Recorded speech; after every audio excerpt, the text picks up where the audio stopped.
10th class.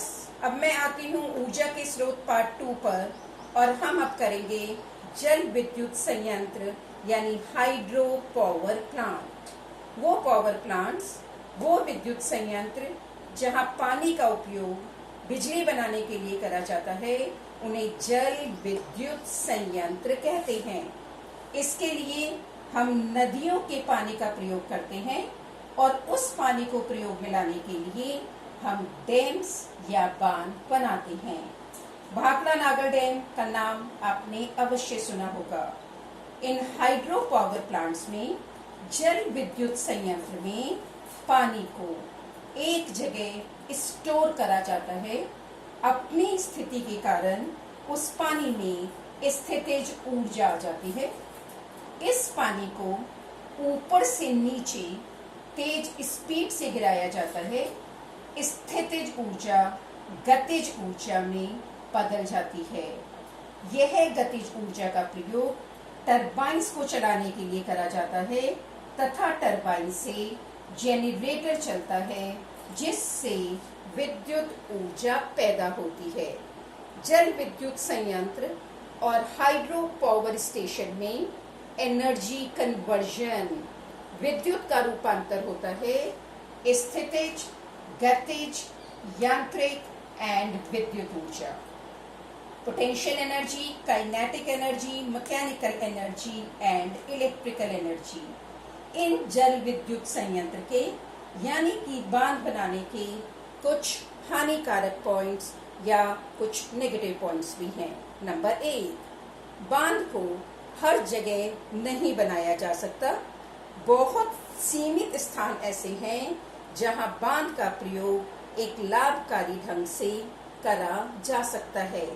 Number 2, बांध के जल में डूबने से बड़े बड़े परितंत्र नष्ट हो जाते हैं।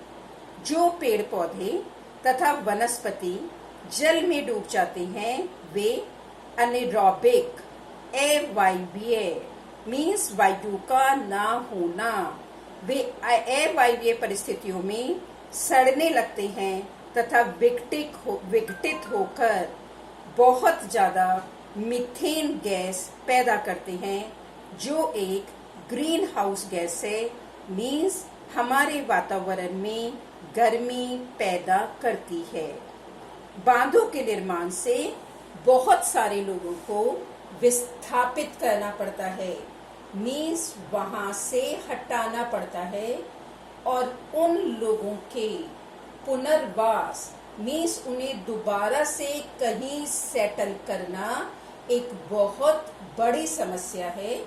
बांधों के निर्माण में तथा उन्हें सेटल करने में ह्यूज फंड्स, बहुत पैसे की जरूरत होती है। नेक्स्ट टॉपिक है हमारा जैव मात्रा या बायोमास। बायोमास होता है प्लांट्स या एनिमल्स, पौधे या जंतुओं से जो भी हमें फ्यूल या ऊर्जा का स्रोत प्राप्त होता है, उसे बायोमास या जैव मात्रा कहते हैं। फॉर एग्जाम्पल, गन्ने से जूस निकालने के बाद उसकी जो लंबी लंबी डंडियां बचती हैं, वह बायोमास या जैव मात्रा का एक उदाहरण है, क्योंकि उनका प्रयोग जलाने के लिए किया जा सकता है। गाय का गोबर, उसके उपले बनाकर ईंधन की तरह यूज करा जाता है, वह भी जैव मात्रा या बायोमास का एक उदाहरण है। लेकिन बच्चों, जब हम गोबर के उपले बनाकर जलाते हैं, तो उससे बहुत धुआं निकलता है, जो गृहिणी के लिए अत्यंत हानिकारक है। उपले जलाने पर गोबर में उपस्थित यूजफुल सब्सटेंसेस, जिनका प्रयोग खाद बनाने में किया जा सकता है, उन्हें हम जला देते हैं। इसलिए गोबर का प्रयोग ईंधन के रूप में करना एक नुकसानदायक चीज है। इसलिए हमने बनाई बायोगैस। बायोगैस को जिन प्लांट्स में बनाया जाता है, उन्हें बायोगैस प्लांट्स कहते हैं। बायोगैस का बनाना मैं आपको एक छोटे से चित्र द्वारा, छोटे से डायग्राम द्वारा एक्सप्लेन करने की कोशिश कर रही हूँ। बायोगैस प्लांट्स में जिस बैक्टीरिया या जिस जीवाणु का प्रयोग किया जाता है वह अनेरोबिक अवायवीय बैक्टीरिया हैं। मीन्स वो वायु की अनुपस्थिति में बायोगैस बनाने का काम करते हैं। बायोगैस एक उत्तम ईंधन है क्योंकि इसमें 75% तक मीथेन गैस होती है। ये धुएं के बिना जलती है। इसकी कैलोरीफिक वैल्यू बहुत अच्छी होती है। इससे कोई अपशिष्ट पदार्थ नहीं बचता तथा ये किसी तरह से भी प्रयोग करने वाले व्यक्ति के लिए हानिकारक नहीं होती। इसलिए बायोगैस का प्रयोग करना हमारे लिए ज़्यादा लाभदायक है एज कंपेयर टू गोबर का उपला बनाकर प्रयोग करना। अब हम देखते हैं कि बायोगैस प्लांट किस प्रकार का होता है। इसमें ईंटों से निर्मित गुंबद जैसी एक संरचना होती है। जैव पदार्थ को इकट्ठा करने के लिए एक इनलेट टैंक बनाया जाता है जिसमें किसी भी ऐसे वेस्ट को जो बायोडिग्रेडेबल है पानी से मिलाकर डाल दिया जाता है और इस मिश्रण को हम कर्दम या स्लरी कहते हैं। स्लरी धीरे धीरे डाइजेस्टर में जाती है। इस गैस टंकी को डाइजेस्टर कहते हैं। डाइजेस्टर में यह 50 से 60 दिन तक रहती है, जहां अवायवीय बैक्टीरिया, एनेरोबिक बैक्टीरिया इसका डिकम्पोजिशन करते हैं।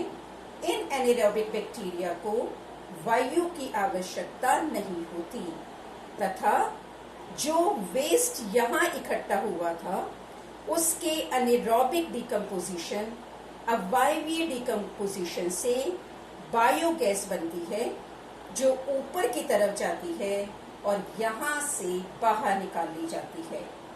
बाकी बचा वेस्ट इस निर्गम टंकी में आ जाता है तथा यह वेस्ट एक बहुत अच्छा उर्वरक होता है। बायोगैस को किसानों के लिए या गांव वालों के लिए एक वरदान कहा जाता है क्योंकि इसको बनाने से हमें 2 फायदे हैं। नंबर 1, एक ऐसी गैस मिलती है बायोगैस जो बिना धुएं के जलती है, कोई अपशिष्ट पदार्थ नहीं छोड़ती, हाई कैलोरीफिक वैल्यू देती है और उन्हें अपने खेतों की उपजाऊ शक्ति बढ़ाने के लिए एक अच्छा उर्वरक भी प्राप्त होता है। इसलिए बायोगैस को फार्मर्स के लिए एक वरदान कहा जाता है। क्लियर? दोनों वीडियोस को ध्यान से देखिएगा, टॉपिक को समझिएगा। एक बार नहीं समझ आता है तो वीडियो को दोबारा देखिए। Thank you.